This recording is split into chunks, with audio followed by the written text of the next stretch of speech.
can offer you guys some really good tips in preparing for a better life experience in Germany.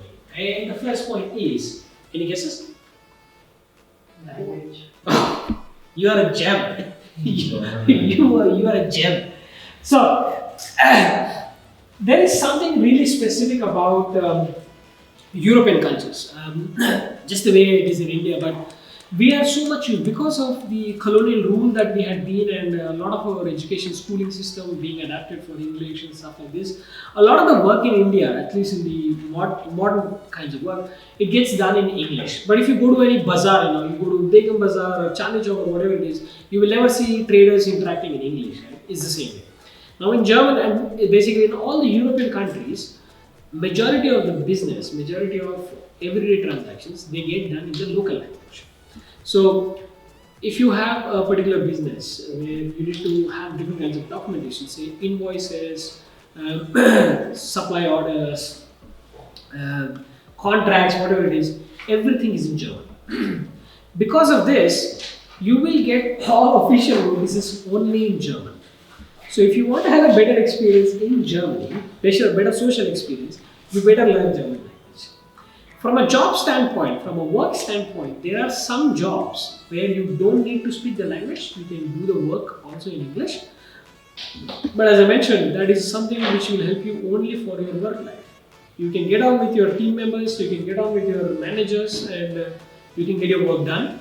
But outside of that, when you interact with other people, you're lucky enough, the people you interact with may understand it, but don't expect that to be the common thing. A lot of the things, about 90-95% of things get done here only in German. So if you have the German language knowledge, your experience will be very different. I'll give you an example. I came here in 2011 March, but as I mentioned, I had already learned German language before I came to Germany. And the team I joined, there were like 80 different people, all Indians, 80 different Indians in my team at that time. It's a big company. And except for 2 or 3 people, none of them knew German language. So when we came, we were 5 of us who had all learned German language. We all came to work for Adidas here. So we came here, and in the initial days when we were interacting with other guys, we were asking, okay, so tell us about things here, how do you like it, what things we should be careful about, what are the things we should be planning about. Without exception, every single person said, it sucks here. It's hell. Why are you still here then? Only for money. So they had absolutely no interest of working here because of the social experience. And there were some guys who were very, very new, still had no language experience, but they didn't have this kind of experience. But the people who stayed on for 3 years, 5 years, etc., etc. like this. So work-wise, we enjoy it. Adidas is completely English. Our clients are talking to us completely in English. Hanging out for a beer in the evening and stuff like this, everything is fine. But that's it. The people at work, those are the only people with whom I talk in English. My landlord doesn't understand English. The contract is in German. My phone company sends me bills in German. My water company sends me bills in German. What am I supposed to do with it? Use translator and find out what is the meaning of every letter. It sucks. It sucks big time. For us, for the 5 of us who had come here, who had already learned German, we never had such experience. In fact, we really loved our experience here. There were multiple experiences. I can talk about a lot of positive experiences I had when I came to Germany, but I think to summarize that for you guys, the difference was because I knew German language and I was able to interact with people and understand them and have a better social experience than the guys who had come here before me but did not know. Yeah, most of the people, employees doesn't know English while they're working. If they have to interact with this person not in this country to other country, they have to speak in English. Would that be difficult for them? The reason is, in that sense, most of their education, their complete schooling system and all, it is completely in German. They speak only in German at home. Their friend circle is in German. Their neighborhood is in German. Their complete social circle is German. So they don't have the necessity to interact with other people in another language. Now, because of a lot of immigrants coming in and a lot of skilled labor like us, who have good university degrees from foreign countries and come here and work in specialized fields like, say, automation, robotics, software development, medicine, and stuff like this. There are exceptions where they are able to understand that you cannot have all people knowing German only. We need this workforce. We don't have them in the country, so we have to import them from other countries, and that's why we have to speak with them in English and better our English. They do learn English at school as well, but they don't have the need to do it. Think about it this way. I speak Telugu, there is another guy who speaks Telugu, we both understand each other in Telugu. Why would we think about speaking in another language? It's the same case. Unless you are so curious and both of you want to improve your foreign language skills, you're really intrigued by another language, you try and you watch movies and stuff like this. But otherwise, I'm not interested in those things, why would I learn? It's the same thing that happens for these guys here.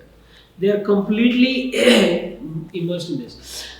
In this context, if I can share an example, this is not specific to Germans only. This happens all around the world. So recently, I went to certain countries, and I must tell you about my experience in Turkey. I spent some 6 days in Turkey, and I realized Turkey is an amazing country.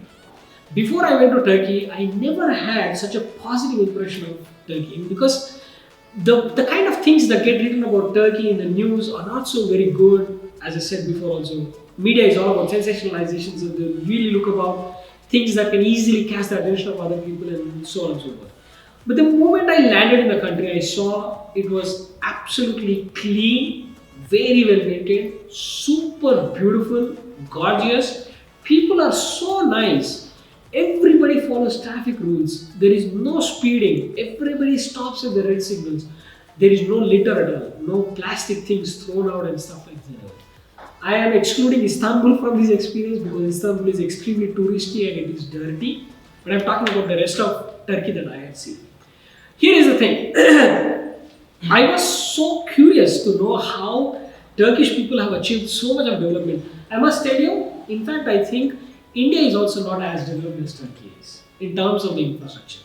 I did a road trip which was close to 600 kilometers, and I must tell you, there was not a single 1 meter path of the road where it had potholes or damaged roads. Trust me, I'm not exaggerating. 600 kilometers, day trip, I was completely awake. I was so amazed, I didn't think about closing my eyes.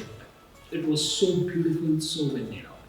When I saw this, I was completely blown away. I was thinking, how did this country make so much development? But why don't we know about it?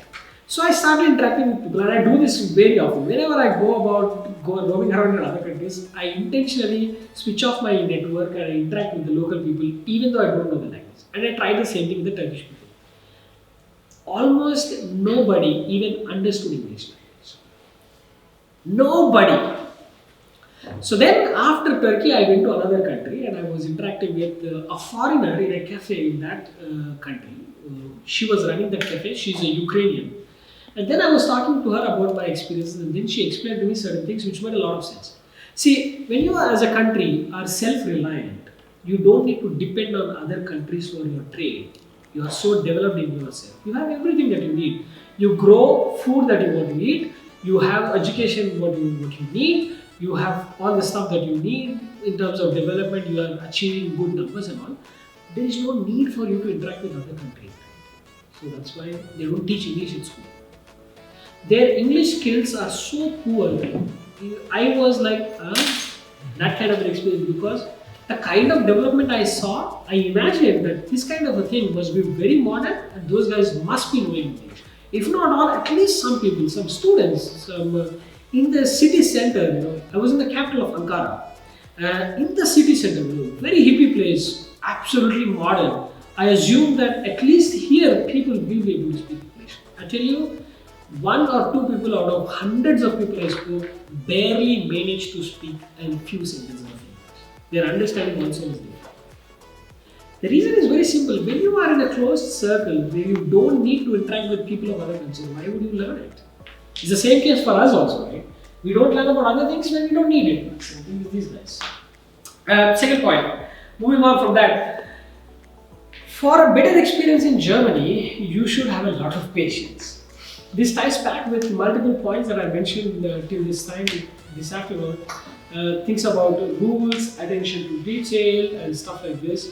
Because there are so many things that people very diligently and strictly follow, they take a lot of time in getting things done. I'll give you an example.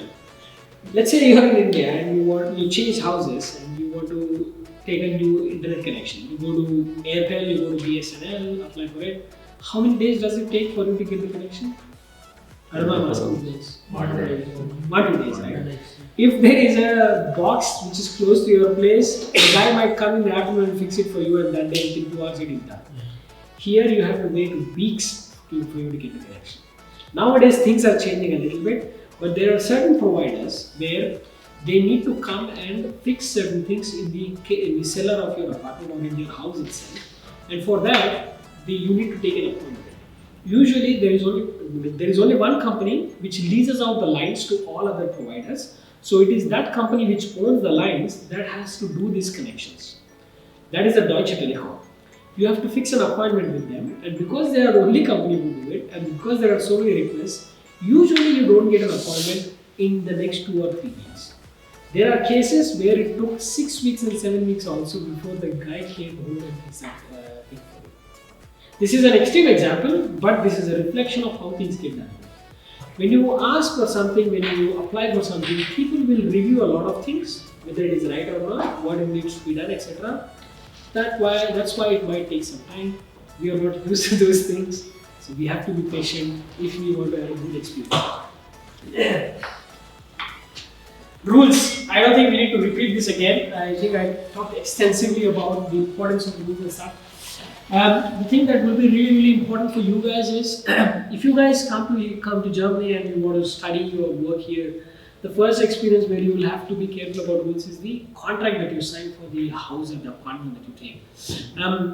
Expectation, as I mentioned before, they expect that you read all the stuff that you are signing, and it's not just for the sake of a contract you sign something, which is generally the case in other places. But here, when they give you a contract with 12 pages, they expect you to know every single detail in every one of those 12 pages. And then you sign on it, you're responsible for it.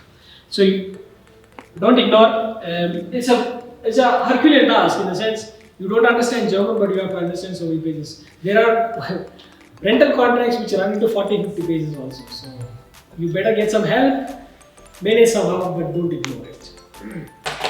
This is where I will end today. Thank you guys, and I wish you that mindset that I spoke about in the beginning. That's the key. Work on your mindset. I think one day in the future, when you look back, you will give a pat on your own shoulder and you say, I did that, I did that. Good.